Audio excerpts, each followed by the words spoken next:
তো বাচ্চারা চলো শুরু করা যাক প্র্যাকটিস ক্লাস নাম্বার 1। এখানে আমার ভেক্টর ক্লাস 1 আর 2 এর যাবতীয় প্রবলেম আমি সলভ করব।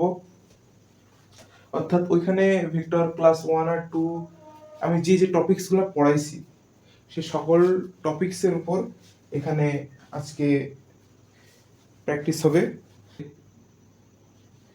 কোশ্চেনটা স্ক্রিনে আসছে যে দেখাও যে দুটি ভেক্টরের লব্ধি সর্বোচ্চ ও সর্বনিম্ন মানের বর্গের যোগফল এদের লম্ব মানের বর্গের দ্বিগুণ। তাহলে কি এখানে আমরা কি করব, এখানে প্রথমে দুইটা ভেক্টর ধরে নিব, একটা নিব পি আর একটা নিব কিউ। এখানে দিকের হিসাব পরে হবে, আগে হিসাব কি হবে যে পি আর কিউ এর প্রথমে ভ্যালু হিসাব হবে। এখানে আমি আগেই বলে দিচ্ছি যে পি এর মান কিউ এর মান থেকে বড়, অতএব। আর এখানে আরেকটা টপিক আছে যে দুটি ভেক্টরের লব্ধি সর্বোচ্চ মানের বর্গের যোগফল, সর্বোচ্চ ও সর্বনিম্ন মানের বর্গের যোগফল এতে লম্ব মানের বর্গের দ্বিগুণ। অর্থাৎ ধরো এই যে এই পয়েন্ট থেকে P R Q, P P হচ্ছে বড়টা, অর্থাৎ এইখান থেকে এই পর্যন্ত, আর কিউ হচ্ছে এইখান থেকে এই পর্যন্ত। তো ধরো এরা যখন 0 ডিগ্রিতে থাকবে, তো আমরা কি দেখছি, আমরা জানি না সূত্রটা যে লব্ধি আর স্কয়ার লব্ধি আর স্কয়ার সমান কি p square plus Q square plus 2 P Q cos theta. এখানে যদি কস থিটা অর্থাৎ থিটার মান যদি ধরো 0 হয়, 0 ডিগ্রি হয়, তাহলে কি হবে, কস থিটার মান হবে 1, তখন কি হবে প্লাস 2 পি কিউ, অর্থাৎ কি P plus Q whole square, তাহলে R equal P plus Q. আবার যদি 180 ডিগ্রি হয় তাহলে কি হবে R square equal P square plus Q square plus 2 P Q cos থিটার জায়গায় 180 ডিগ্রি, 180 ডিগ্রি মানে কি -1, তাহলে এটা কি হবে মাইনাস, তখন কি আসে p minus Q whole square. খুবই সুন্দর। তাহলে কি আসে R equal p minus q. আশা করি তোমরা সবাই বুঝিতে পেরেছ। তো এর মান যখন 0 ডিগ্রি হয় তখন R max equal P plus Q, আর এই পয়েন্ট থেকে এইদিকে এইদিকে কিউ, এই যে পি কোণ 180 ডিগ্রি, তখন কি হবে আর মিনিমাম ইকুয়াল কি পি মাইনাস কিউ, এটা 1 এটা 2। Very good. এবার আরো একটা হিসাব আছে যে লম্ব বরাবর, তাই না, লম্ব বরাবর যদি ধরো এই যে লম্ব কোণ, এই বরাবর আছে পি, এই বরাবর আছে কিউ, পি কিউ অ্যাঙ্গেল 90, অর্থাৎ 1 রাইট অ্যাঙ্গেল। তাহলে আমার কি হবে R square equal P square plus Q square plus 2 P Q cos theta. থিটার মান 90 ডিগ্রি, 90 ডিগ্রি মানে কত 0, তাহলে এই বাবু সাহেবরা এখানে আর থাকতে পারবেন নট। তাহলে কি R square equal P square Q square, তাহলে R equal root over P square plus Q square, R in right angle. তো এখানে আমাদের এবার দেখো আমরা যা পাওয়ার সবকিছুই পেয়ে গিয়েছি, আমরা পেয়ে গিয়েছি, তাই না। কি করতে হবে, বাম পক্ষ অনুযায়ী কি বাম পক্ষ ডান পক্ষ ম্যাথে ফিজিক্সে কেউ কাজ করতে যাবে না। এখানে বলছে কি ভেক্টরের লব্ধি সর্বোচ্চ সর্বনিম্ন মানের বর্গের যোগফলের এবং এদের লম্ব মানের বর্গের দ্বিগুণ। তাহলে কি এটাকে বর্গ করব, এটাকে বর্গ করে যে যোগফল হবে সেটা হবে এইটার বর্গের দ্বিগুণ, মানে এই আর এর।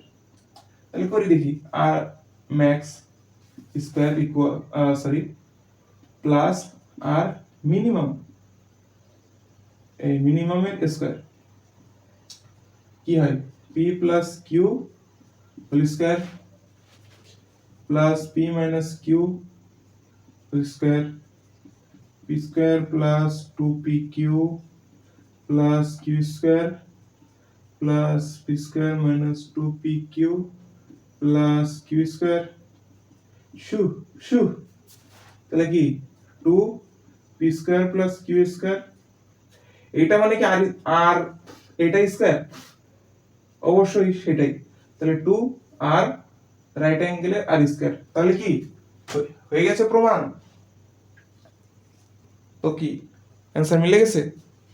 না মিলে যাবে কোথায়, আমি করলাম না অঙ্কটা।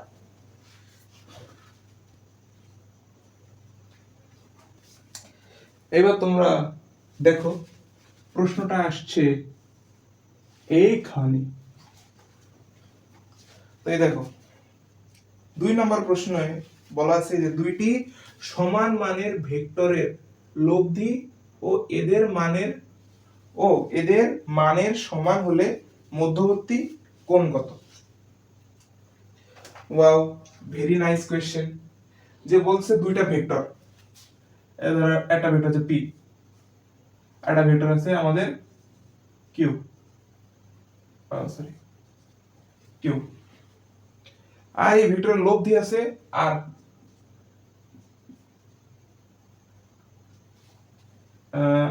এমন ভাবে দেবে আছে আর। হ্যাঁ আমি সাজাইতে পারি নাই, তো কি করব আর, এই যে এইভাবে করে নিয়ে এইভাবে, এই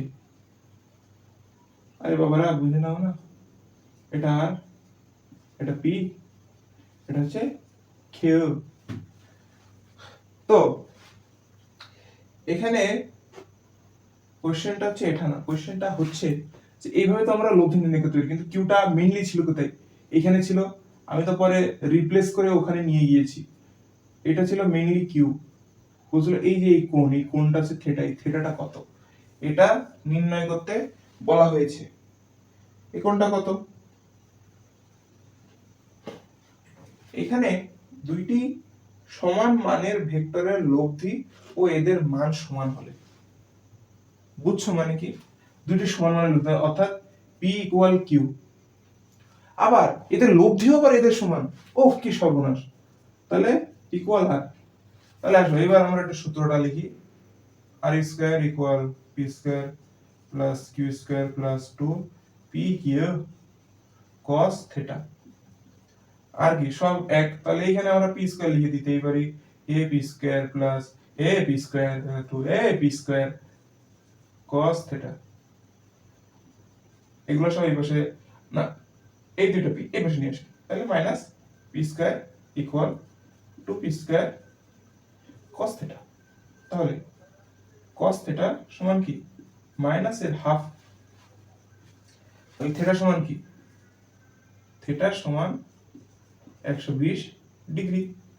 ওয়াও, এই অঙ্ক কত সোজা, ইস সবাই বলবে আমি শুধু সোজা অঙ্কই করে। আরে বাবারা, তোমাদের একাডেমিক যে যা কিছুই আছে সবকিছুই খুবই সোজা, শুধু তোমরা ওইগুলাকে নিজেরা কঠিন বানাই ফেলো, যে আরে ফিজিক্স, আরে পদার্থ বিজ্ঞান, সব ম্যাথ, ম্যাথ বুঝতাম না, পরিবারের ঠেলায় নিছি, এখন কি করব বুঝি না, করব আমি ফেল। আরে ভাই খুবই সোজা, সায়েন্স মানেই সোজা, আর্টস মানেই আল্লাহ আল্লাহ, কিছু বললাম না আর্টসের ভাই বোনেরা, মাফ করে দিও। तो ये देखो नेक्स्ट क्वेश्चन, आपकी कंप्यूटर स्क्रीन पर দুটি সমান মানের ভেক্টরের লব্ধি এদের মানের √3 গুণ হলে এদের মধ্যবর্তী কোণ নির্ণয় করো। ওয়াও, তাহলে কি দুটি সমান মানের, সরি হ্যাঁ দুটি সমান মানের ভেক্টরের, দুটি সমান মানের ভেক্টর, তাহলে কি দুইটাই আমার পি, দুইটাই আমার পি, তাহলে কি এই যে এই পি আর কিউ আছে, এখানে দুটি সমান মানে, তাহলে এখানে কিউ বলতে কিছুই নেই, এটাও পি। এই যে এখানে আর আছে, আর বলছে এটা পি এর √3 গুণ, তাহলে এখানে আর বলতে কিছুই নেই, এখানে আছে কি √3p, তাই না? খুবই বিউটিফুল। তো √3p যদি থাকে তাহলে হিসাবটা এমন হবে যে √3p হোল স্কয়ার। কেন? কারণ R square plus P square, আমরা জানি R square equal P square plus Q square plus 2pq cos theta alpha beta, যা বলো বলো, তাতে আমার কোনো যায় আসে না। এখানে বসবে পি স্কয়ার প্লাস 2 পিপি পিপি cos থিটা, পিপি না লিখে পি স্কয়ার, তাহলে কি 3p square minus 2p square equal 2p square cos theta, তাহলে কি cos থিটা ইকুয়াল কি p স্কয়ার ভাগ 2p square equal half, theta সমান 60 ডিগ্রি, অ্যানসার। আরে বাবারে, এই কি সোজা। আর শোনো, যারা ইঞ্জিনিয়ারিং পরীক্ষা দিবা আমার মতো, কিন্তু পড়াশোনা করতে ভালো লাগে না, পুরাই আমার মতো তারা, তো তারা প্লিজ এইসব সহজ অঙ্কগুলো করে যাও। তো আসো নেক্সট আমরা কোন হিসাবেই করব, কিন্তু প্রশ্ন আসছে তোমাদের সবার প্রিয় ফোনের স্ক্রিনে। এখানে তো এখানে বলা হয়েছে যে এই যে এ ক্যাপ, এটাকে ক্যাপ বলে, বুঝা হয়েছে? বি ক্যাপ ইকুয়াল যদি √3 হয়, ও সরি আমি প্রশ্ন কেন তুলতেছি, ওইখানে এসেই থেকে এ ক্যাপ বি ক্যাপ হলে এবং A cap O B cap একক ভেক্টর হলে এদের মধ্যবর্তী কোণ নির্ণয় করো। এ ক্যাপ বি ক্যাপ, ঠিক আছে, একক ভেক্টর।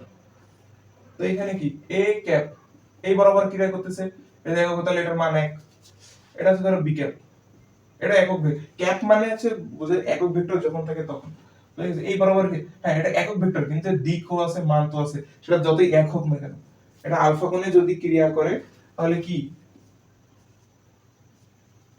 প্লাস বি, এটার মান হবে কত আর, এটা কত √3, তাহলে কি আর স্কয়ার সমান P square plus Q square 2pq cos theta, ও সরি আমি এখানে তো আলফা দিয়েছি, উফ ভুলে যাই না এত।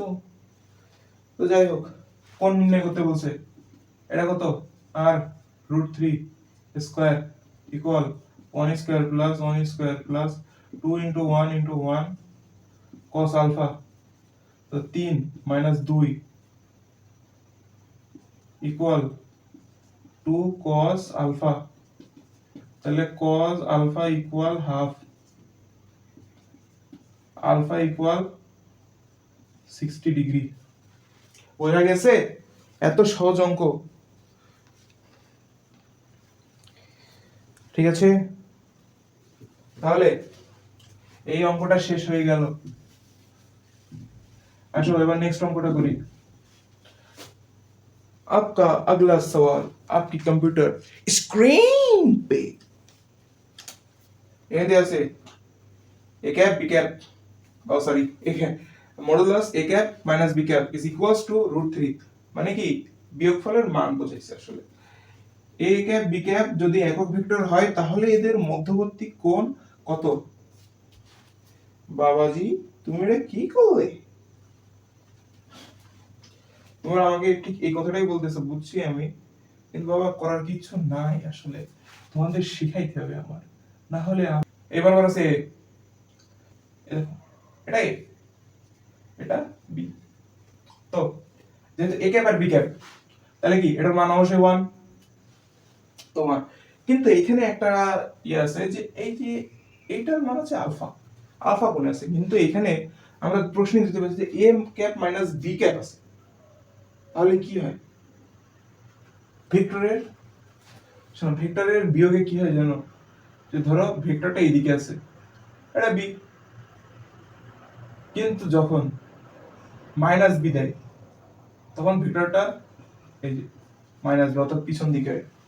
আর তোমরা আমার ছাত্র, বুঝলে? এখন আমার ছাত্র আসলে আমার ছোট ভাই বোনেরা যারা আমার ক্লাসটা দেখছো, এই দেখো বিয়োগ করা খুবই সোজা।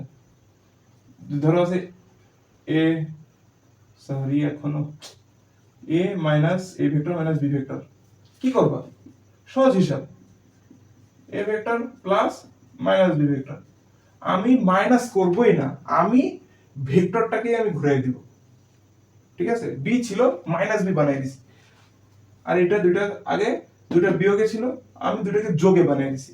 কি করবে কি আমার? হ্যাঁ, করলে এটা করলে কি হবে? এই যে এটা পিছন দিকে শুধু চলে আসবে, আর তখন কোন আলফা কাউন্ট হবে না, কাউন্ট হবে তখন এটা মাইনাসের ক্ষেত্রে, ফর মাইনাস, মাইনাসের ক্ষেত্রে কি কাউন্ট হবে? পাই মাইনাস আলফা। বুঝা গেছে? তাহলে এবার আসো, আর ইকুয়াল বলেই তো দিছে √3, তাহলে আর গেছে গা, তাহলে কি আর ইকুয়াল কি আছে? A cap minus B cap. অতএব আর স্কয়ার সমান A square plus B square plus A B, না আসলে এ ক্যাপ বি ক্যাপ হচ্ছে ইয়ে, তোমরা এটাকে ধরো পি কিউ যদি ধরি, তাহলে কি p square plus Q square plus 2 P Q cos pi minus alpha. কেন পাই মাইনাস আলফা হইছে আশা করি বোঝা গেছে, কারণ এইখানে আমরা কি করছি, এখানে আমরা এটাকে জাস্ট ব্যাক উল্টা করে দিছি, সেই জন্য পাই মাইনাস আলফা, আর কিছু না। আর এটার মান তো দেওয়া হয়েছে √3 স্কয়ার ইকুয়াল 1 প্লাস 1 প্লাস 2,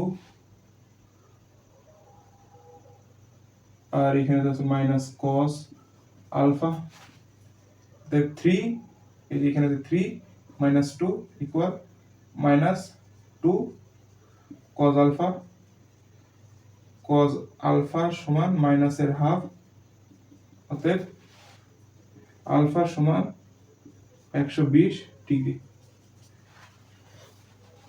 ঠিক আছে, ম্যাথ খুবই সোজা।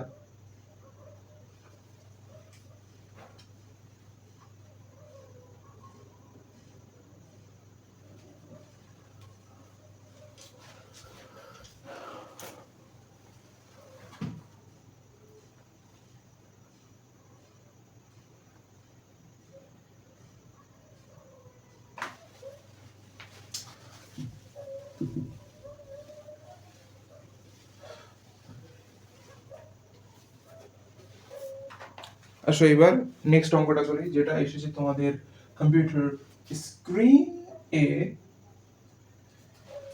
তো দেখো, কোন বিন্দু হতে দুটো গাড়ি 120 ডিগ্রি কোণে যথাক্রমে 10 কিলোমিটার আর 12 কিলোমিটার বেগ নিয়ে চলছে, 2 আওয়ার পর এদের মধ্যবর্তী দূরত্ব কত হবে?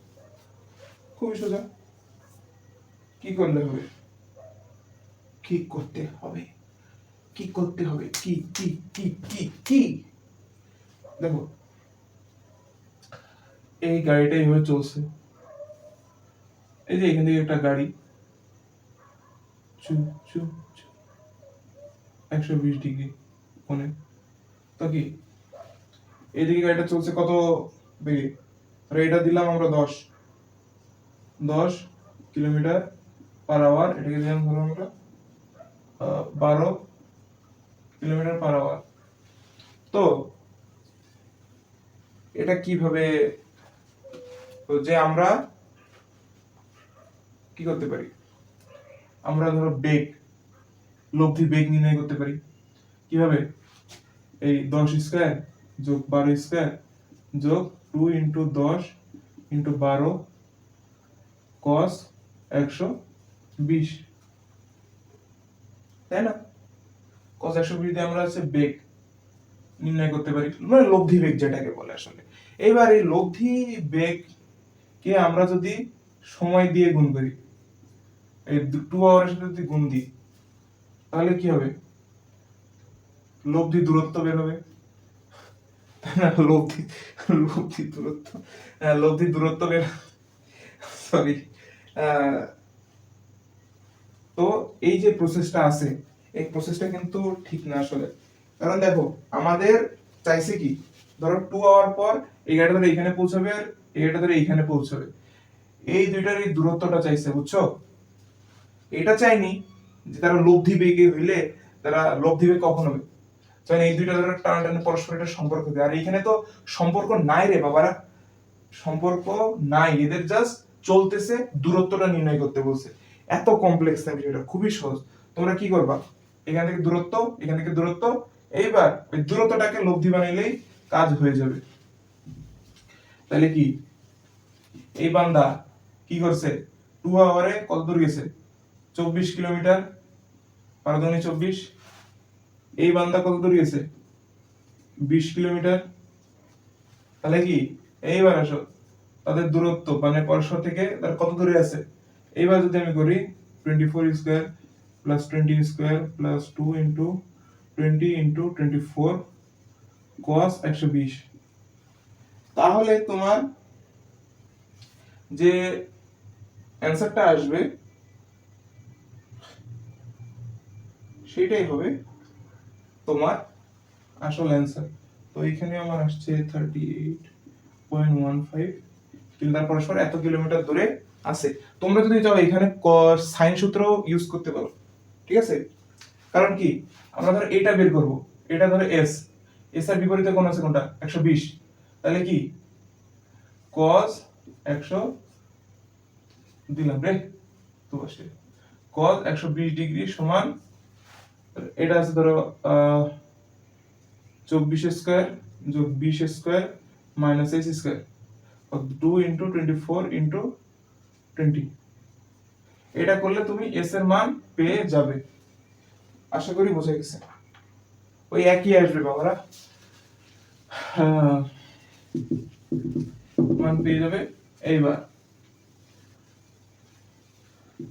তাহলে আজকে এই পর্যন্তই থাক, নাকি এই পর্যন্ত থাক। তাহলে পরবর্তী ক্লাস 1-2 করে আসার পরেই আশা করতেছি যে তোমরা এই ক্লাসটা করছো, তাই ভালোভাবে বুঝবা। আর নেক্সট ক্লাস 3 করো, তারপরে আবার একটা এমন প্র্যাকটিস ক্লাস আসবে, সেটাও করো। এসএসসি বা এসএসসি ক্যান্ডিডেট বা যারাই দেখতেছো বা অ্যাডমিশন ক্যান্ডিডেট, সবাই প্লিজ বাসায় ভালোভাবে পড়ো, যাতে ভালো জায়গায় চান্স পাও। ঠিক আছে, টাটা, বাই বাই। আর এই বড় ভাইকে একটু লাইক, কমেন্ট, শেয়ার, সাবস্ক্রাইব করে দিও, কারণ money is a big problem.